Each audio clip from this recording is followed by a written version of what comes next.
Baka po may nakakalimot sa atin. Pagnanakaw ang tunay na ugat ng isyong ito.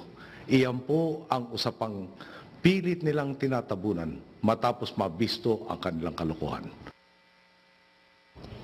Good evening, this is News.PH, but it's not politics as usual. I'm Pia Hontiveros. Tonight we talk about the President's speech. We have with us political analyst Professor Ed Tayao and Noemi Lardizabal Dado of BlogWatch. He's also mom blogger on Twitter. And of course, Professor Tayao is Ed Tayao on Twitter. And Secretary Sonny Coloma will be joining us by telephone. Good evening, Noemi and Ed na lang. Good evening. Good evening. Okay. Let's begin with this. No, in the realm of public relations, how would you describe the speech? Well, this is vintage Pinoy. So, you know, the popularity of the president is well managed primarily because of the, well, I should say propaganda, for lack of a better term.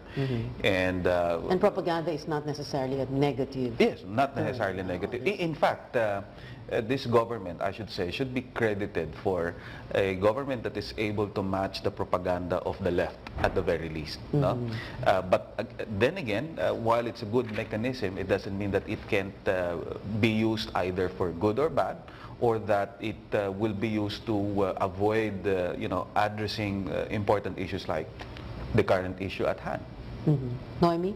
Very disappointing. I mean, I expected something more. Although I had a hint, though, because he said he was not, from Solar TV News, I heard that he was not going to get questions from the journalists. So I kind of knew that it was not really for really the people's clamor. I mean, most of us. Was he trying to take control of the conversation? Take control or retake control of the conversation? Well, for me, I think he was really very defensive about his popularity. Exactly. So I was thinking that he was there to reiterate that he's at a magnanakaw, which we never even accused him of. We just said that you have to fix the system. So this was even about him. You know, in the first place. While I agree na ito ay issue ng magnanakaw, no? Issue din to ng pag-iwas sa mga magiging magnanakaw pa.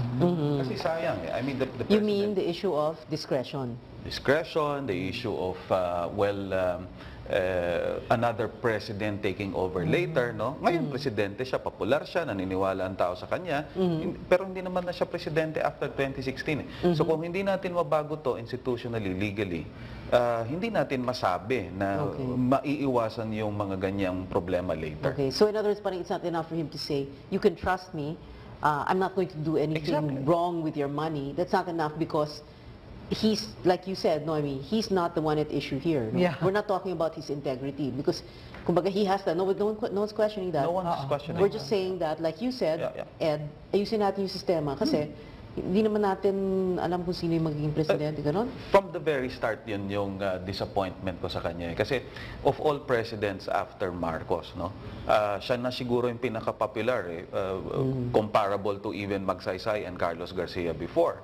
So, the point is, naggamit ba ito para sa pagpursige ng mga kailangang institutional reforms? There are so many laws that require, you know, substantial support from the president like himself.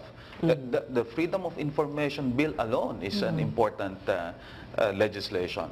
The Political Party Development Act is another disappointment as far as this administration is concerned. In other words, if you're really pushing for good governance, no, you have to be able to put a mechanism that will ensure that whoever is there, there is some transparency and openness that will be there. All the checks and balances. So it's not enough, again, going back to the issue of integrity, yung personal integrity niya, hindi yun ang kini-question ng tao, o ninyo man, at hindi yun ang dapat issue, at dapat may sistema. He wasn't even answering, he wasn't even considering us, the stakeholders. He was just thinking of himself, I mean, and his political survival. Kaya yung stakeholder, like the citizens, I mean, did he even consider na we are after, you know, after 2016?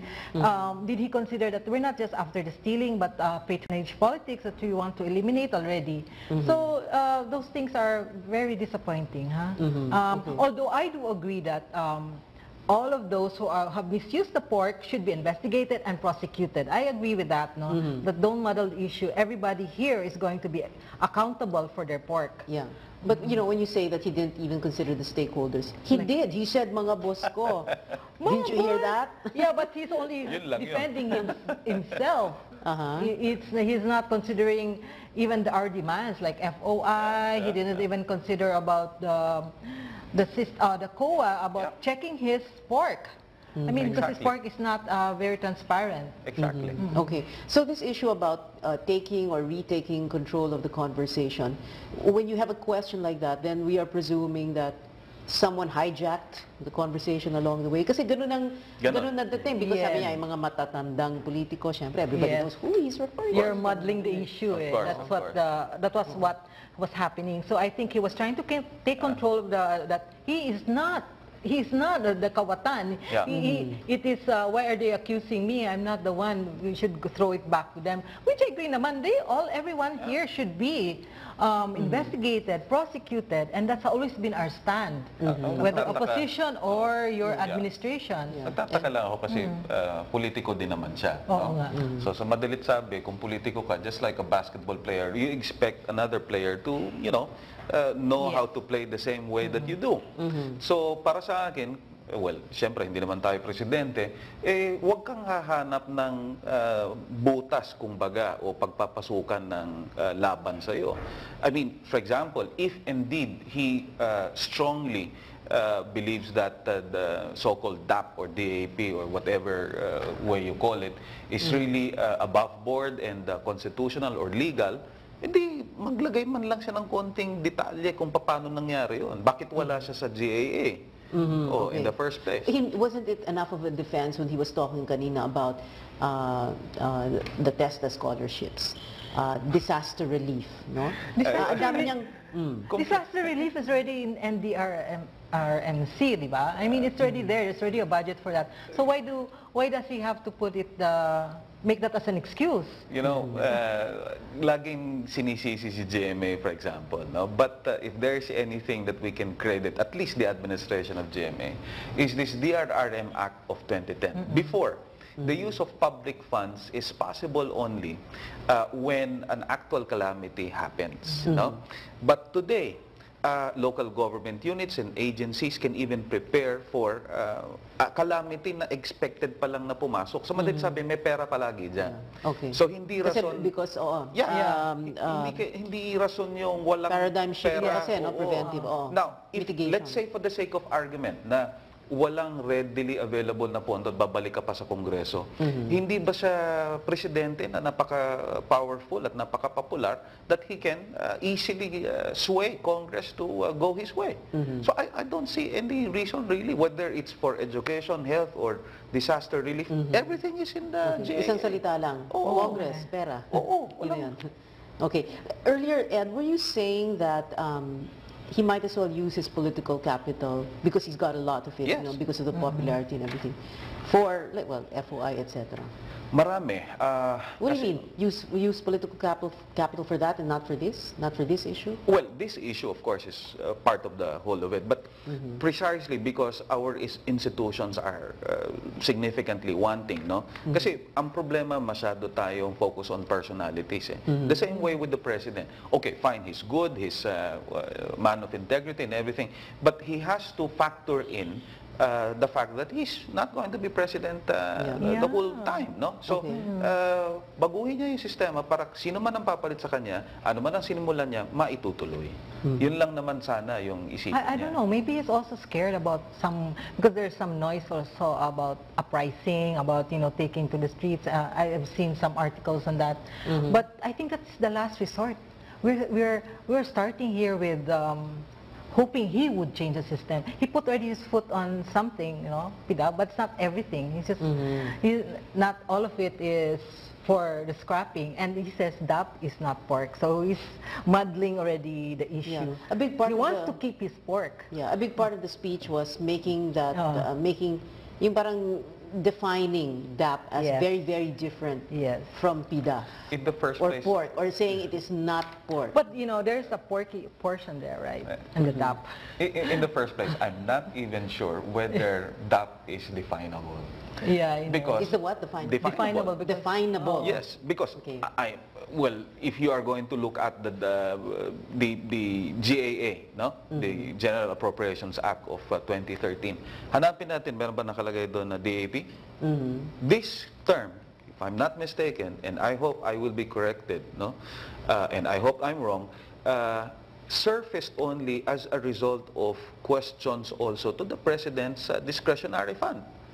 Now, kung walang nag-question, hindi naman lalabas. Sa madalit sabi, kahit pa sabihin nating well-intentioned, may kasabihan ngang that the end does not justify the means. So, dapat at least nilagay mo man lang yan doon that this is a mechanism intended for 1, 2, 3, 4, 5. No? If that is really, the way he says it, well-intentioned and planned and all. No? Well, the President and Butchabat have said that you're never going to find it in the GAA because Exactly. it's a policy. Can't you take that as an explanation? Anything that has to do with money has to go through Congress. Wait, why did Yeah, Secretary Karandang say that there might have been misuse of the DAP? I mean, but they were not clear what was the misuse.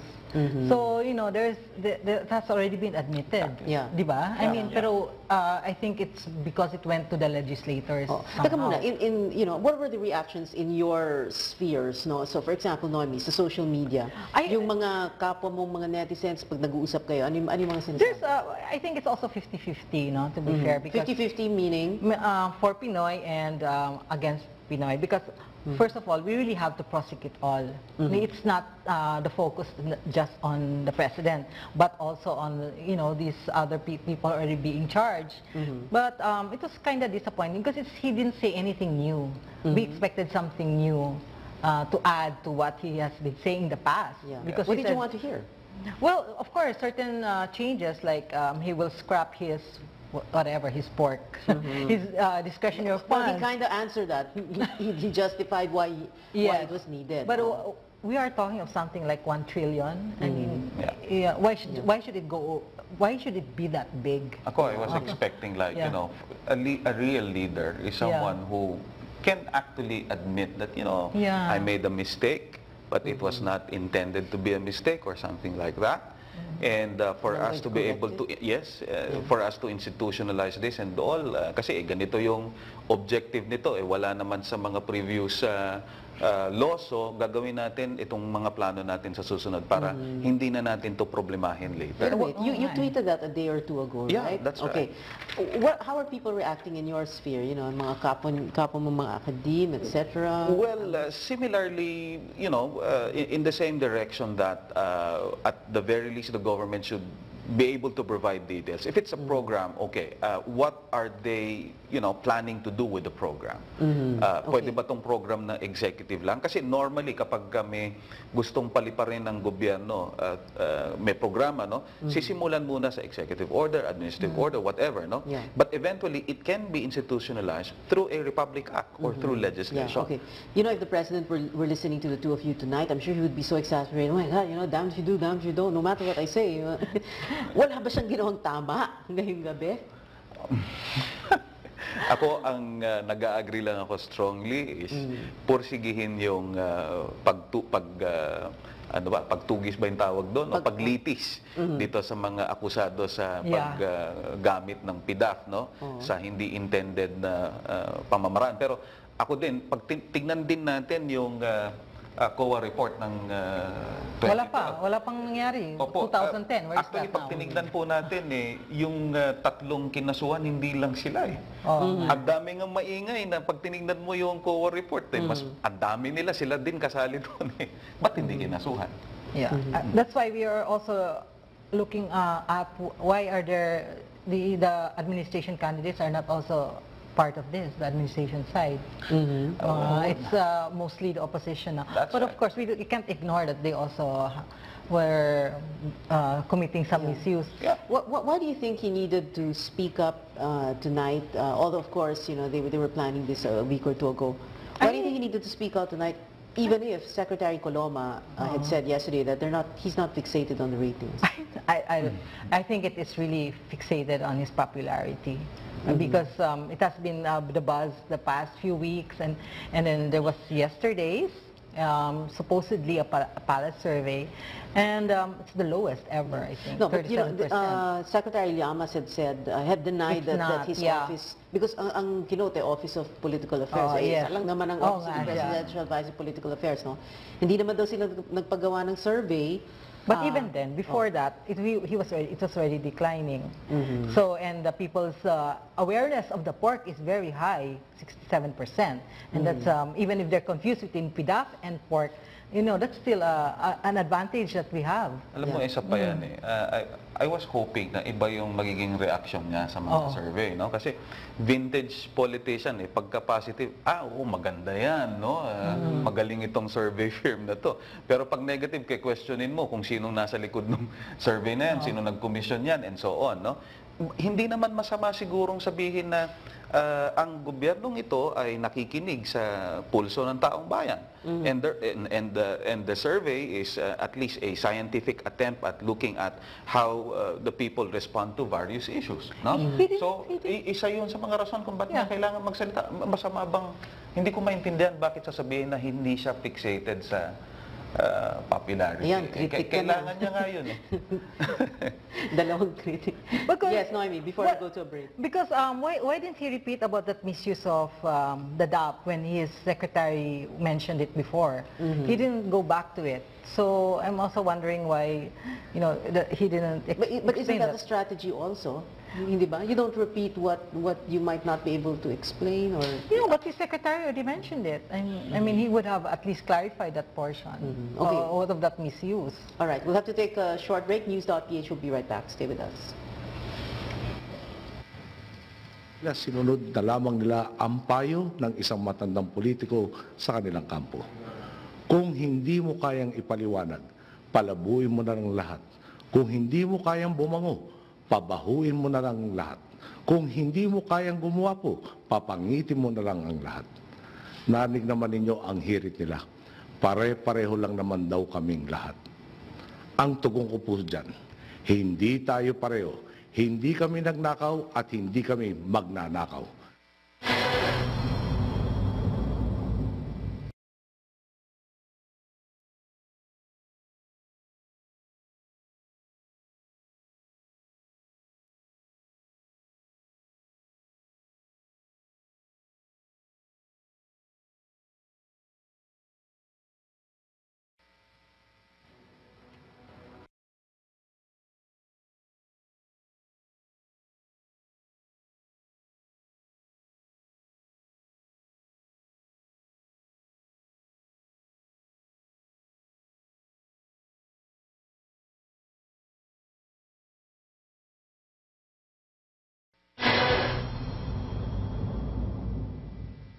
Hindi pork barrel ang Disbursement Acceleration Program. Sa kabuuang DAP releases noong 2011 at 2012, 9% po nito ang ginugol sa mga proyektong iminungkahin ng mga mambabatas. Hindi rin po pagnanakaw ang DAP. Ang pagnanakaw, iligal. Ang paggastos gamit ang DAP, malinaw na nakasaad sa konstitusyon at sa iba pang mga batas. Pangalan lang ang DAP ng isang proseso ng paggastos sa perang natipid at sa iba pang nalikom nakita ng inyong gobyerno. Welcome back. You're still watching News.PH on the Solar News channel. I'm Pia Hontiveros. Our guest tonight, political analyst, Professor Ed Dayao. He's at Ed Dayao on Twitter, and Noemi Lardizabal of Blogwatch. He's mom blogger on Twitter. Let's talk about the good things about the speech. What were the highlights and the good things? Well, the good thing to me, the only thing to me that's good is that he promised that the government really is going to go after, Pursue, no? Yeah, pursue legal charges against those found to have allegedly misused their PDAF. Yun, kailangan talaga yun. But as I was trying to say earlier as well, if we are going to look at the details of the COA report, there are more legislators who actually, interestingly, are not included in the list of those Well, yeah, there's charged. a second batch of cases that are going to be filed, hindi ba? What I Something read like in the that. news so far would be those involved in the use of Malampaya Fund. Ito, the same coverage, 2007, 2009. So, same report supposedly. So, the second batch, the way I understand it, is a separate COA report. I don't know. Okay. Noemi? Well, the president is just being himself and showing to the people that he is a good leader, and he reaffirms that he's not a magnanakaw, which is personally, Which is what we know. yeah, we know that, but you know, he's cuddling a system that is prone to an abuse, misuse, no?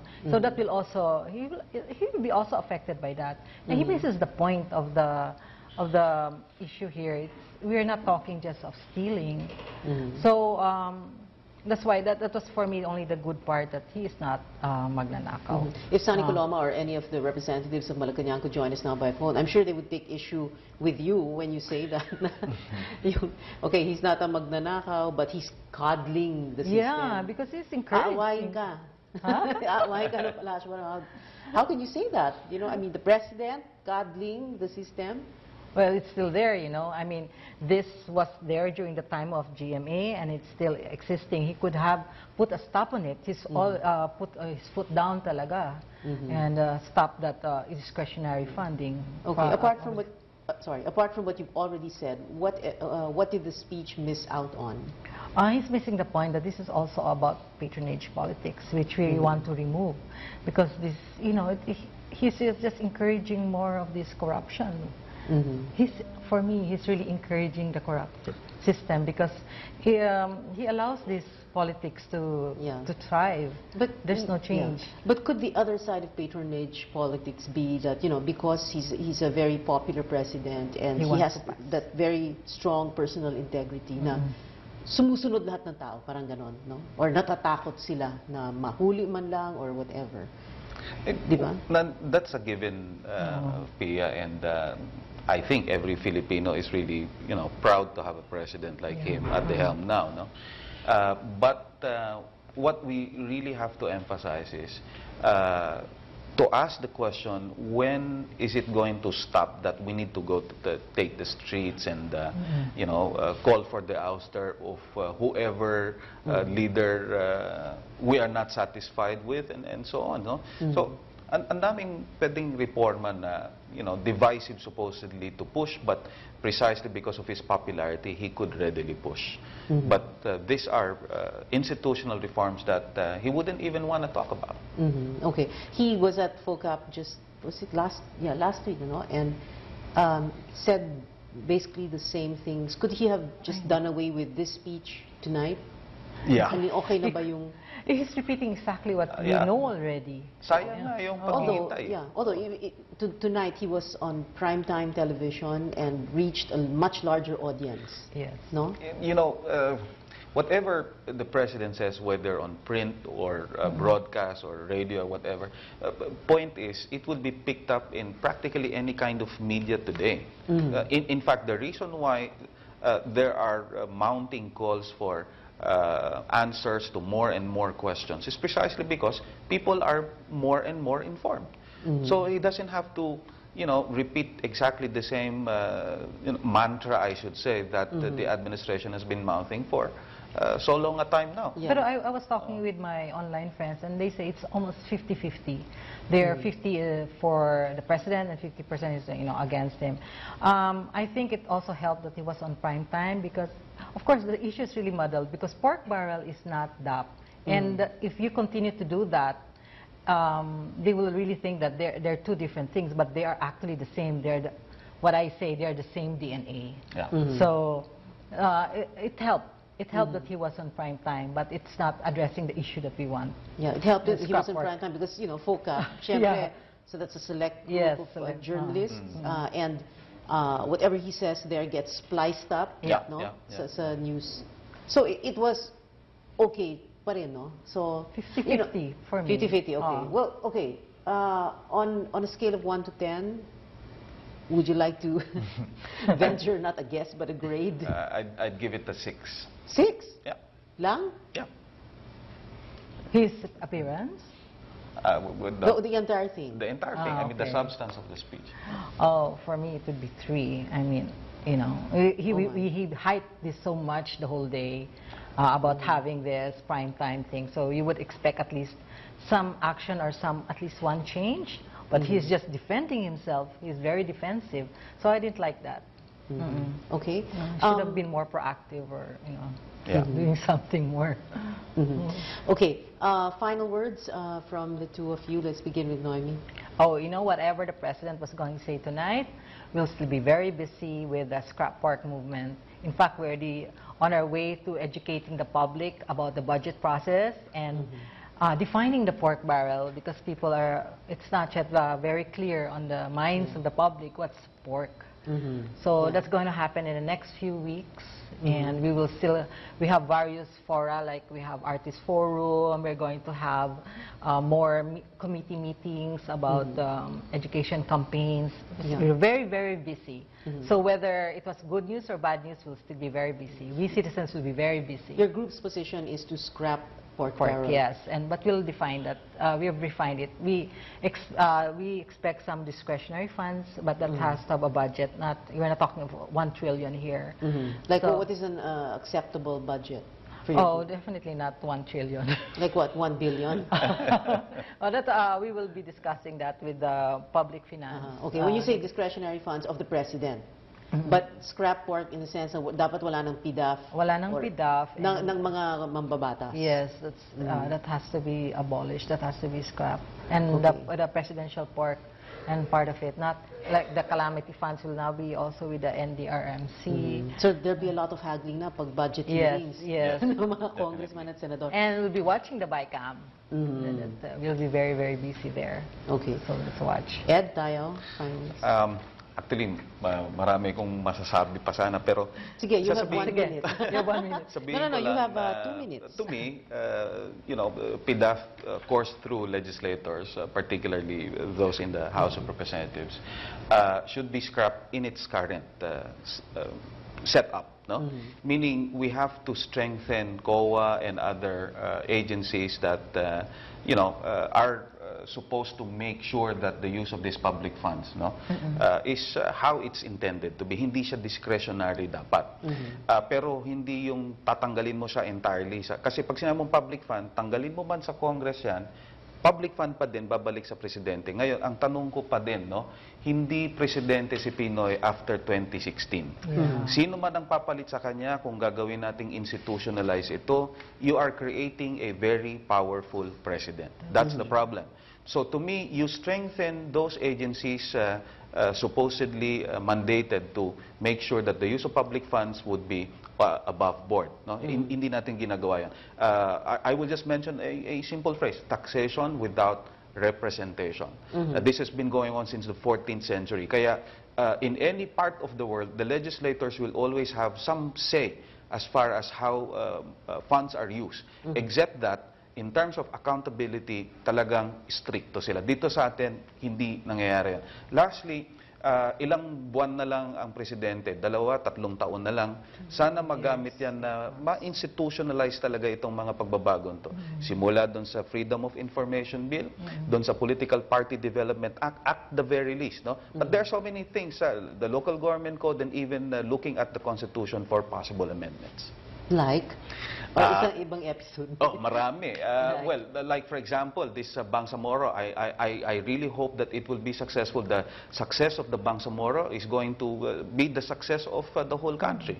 No? And apart from that, also we want to review our electoral system and even our political system. All right. Thank you very much for joining us, Ed Tayo and Salamat Noemi din po. Lardizabal Thank you. Dado. And I was about to say thank you to Secretary Coloma, but he was supposed to join us earlier on the show. We just lost that line to him. Thank you for watching. I'm Pia Hontiveros. This is News.PH. See you again next Wednesday. Good night.